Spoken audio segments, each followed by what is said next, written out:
pre-2020, what we see a lot of customers were content with Excels, and they were giving us a lot of information in Excel, and we were populating that in some shape and form. That gives them a false sense of control tower, but again the situation pre-2020 was very different. The disruptions were not as heavy and as frequent as we see today, so they served the purpose at that time. Post-2020, what we see that the Excels were no longer capable to have it. But again, a new type of control tower came in with Power BI and all, where we used to call Excel dashboards now a much more fancy looking dashboards on a screen. And they had all the information, they had all the color themes that you like and all the graphs that you are used to of looking. But the problem with those so-called control towers was that the information was predated. It's something that has happened last week or last month, and it was not actionable on the spot. So the change that we see post-2020 and with the amount of disruptions is that control towers need to do two basic things. First, they need to be able to act, and they need to be able to act with the fastest speed. So which means if an event has happened now, they should be able to take an action now and not one day later. And that's our definition of control tower. So the first question when we are thinking about control tower is what decisions you want the control tower to make. Which means, do you want the control tower to decide that is this based on certain parameters, is this the recommendation that control tower can give? So that's the first point.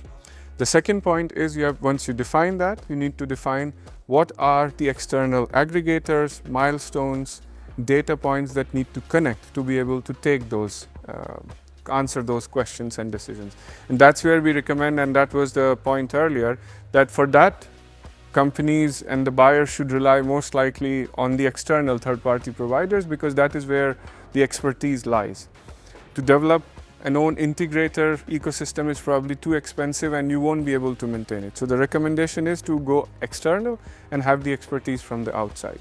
Once these two things are in place, the third thing is to pick what area you want to focus, because we are obsessed with terms like end-to-end and we always want to do everything end-to-end, but we are neglecting the pieces of end-to-end. So if we solve one piece very well, that could be transportation or demand, or that could be forecasting. Once we solve that, then we move to the next one. So the three things are: first, define what decisions you want to apply. Find the network of companies and data that need to support it. And third, zoom in on 2 or 3 or limited problems to solve for, and then evolve from there. Control tower is no longer an option. You need, if you have to run an effective supply chain, if you have to run an effective business, you need to have a control tower. Without that, you are a little bit clueless in what is happening and you are reacting. So that is a necessity. We see that the businesses that have adopted control towers in limited capacity, they're able to have much better predictions and much better control on when the delays will happen, and they're able to also take actions much before the delays happen. So they're able to predict the delays better.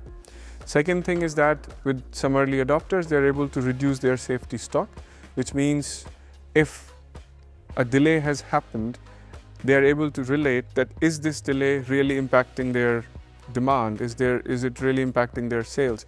And they are not reacting to just make sure that thing comes on time. They are calm about it. They can let the delay happen and still be very confident that it's not impacting their sales at the end. So we see reduction in safety stock. And third, we see that the forecasting accuracy, which means the ability and the probability at which you forecast, is increasing tremendously. So before, if you were at 80% and for the 20% you have to plan many things, now that accuracy is at 90% and you're only dealing with the rest 10% and manage that. So we see early adopters are having great results.